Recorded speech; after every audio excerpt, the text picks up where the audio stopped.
तो कोई लोक लाज की परवाह ही नहीं है। मीराबाई कहती थी, मारो तोई गिरधर गोपाल दूसरो न कोई, जाके सिर मोर मुकुट मारो पति सोई।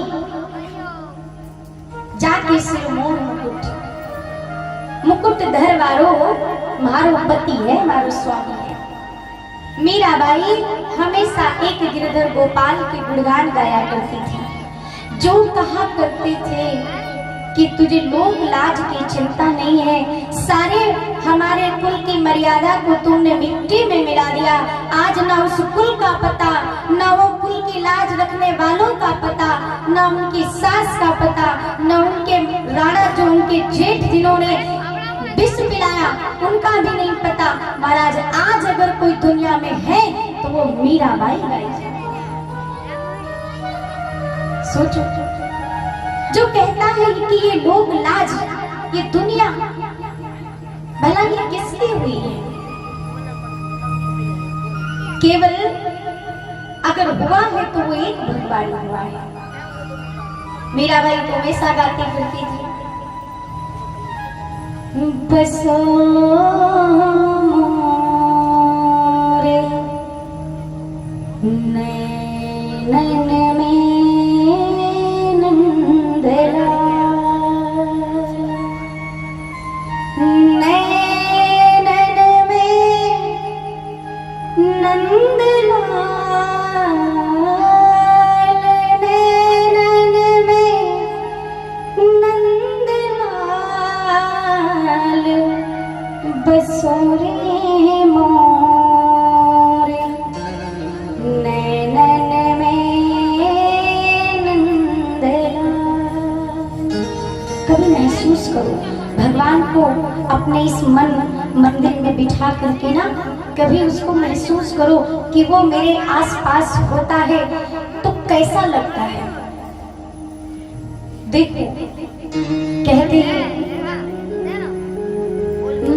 मोरे मुकुट मत राकृत कुंडल, मोर मुकुट मत राकृत कुंडल, कलबे जंती माल, बसो रे मोरे नैनन में नंदलाल, नैनन में नंदलाल, नैनन में नंदलाल, बसो रे मोरे नैनन में नंदलाल, बसो रे मोरे नैनन में नंदलाल। इन आंखों में दुनिया भर के दोष बसा के रखते हो कि वो ऐसा करता है, क्यों करता है, उसने ऐसा क्यों किया। हर किसी में इन आंखों से तुम्हें अवगुण दिखाई पड़ते हैं, इन आंखों से तुम्हें बुराई दिखाई पड़ती है। क्या कभी इन आंखों से तुमने उस परमेश्वर को देखने की,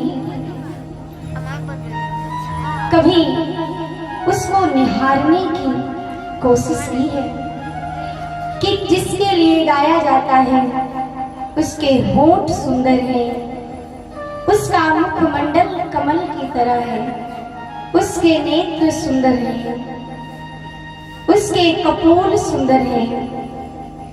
महाराज उसका स्वर्ण की भांति चमकता हुआ बदन है, हस्त कमल है, पांव कितने सुंदर हैं, जिनके चरणों की हम वंदना करते हैं, जिनके चरणों को हम इतना सुंदर मानते हैं, तो सोचो उसके एक एक अंग को हम निहारें तो क्या मन में आता है। इतना सुंदर वो बनाने वाला है।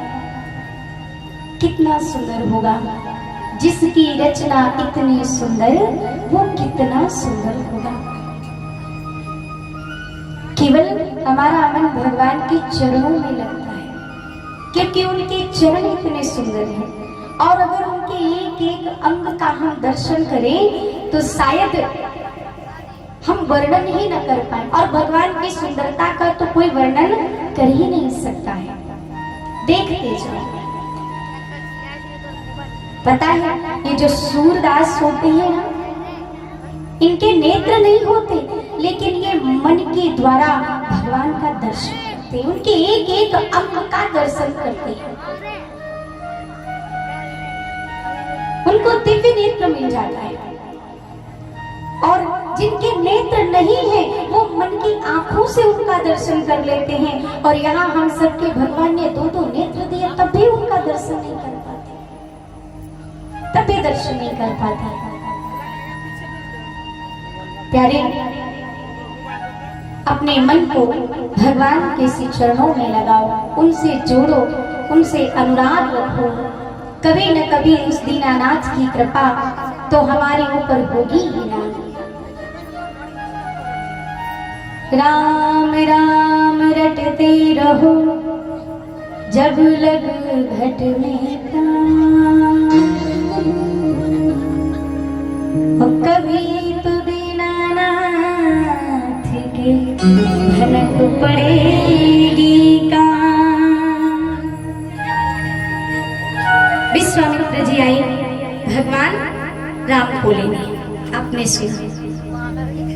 और जब विश्वामित्र जी आए और महाराज दशरथ जी को मनाते मनाते हार गए। लगा कि जैसे महाराज तो राम लक्ष्मण को देंगे ही नहीं। तब गुरुदेव वशिष्ठ जी को बताया कि अब आप ही कुछ करिए, अन्यथा आगे की लीला कैसे होगी। अगर महाराज जाने ही नहीं देंगे तो प्यारे आगे की लीला बढ़ेगी कैसे? क्योंकि इसमें इन संतों की रचना बनाई हुई है। विश्वामित्र जी, वशिष्ठ जी, इन सभी ने मिलकर के ये रचना बनाई थी कि जब राम जी महल को छोड़कर जाएंगे तभी आगे का कार्य होगा। अब गुरु वशिष्ठ जी आए। अब गुरु वशिष्ठ जी आकर के महाराज दशरथ जी को समझाते ही कहते, राजन आप ये बताओ, आप अच्छा बहू लाना चाहते हो कि नहीं? बोले हाँ, क्योंकि ऐसा कौन होगा जो बहू नहीं करने चाहेगा? बोले चाहते हैं। बोले तो इसीलिए इनकी कुंडली में लिखा है कि ये एक संत के साथ जाएंगे, एक ऋषि इनको लेने आएंगे, उनके साथ जाएंगे, तभी इनका विवाह होगा।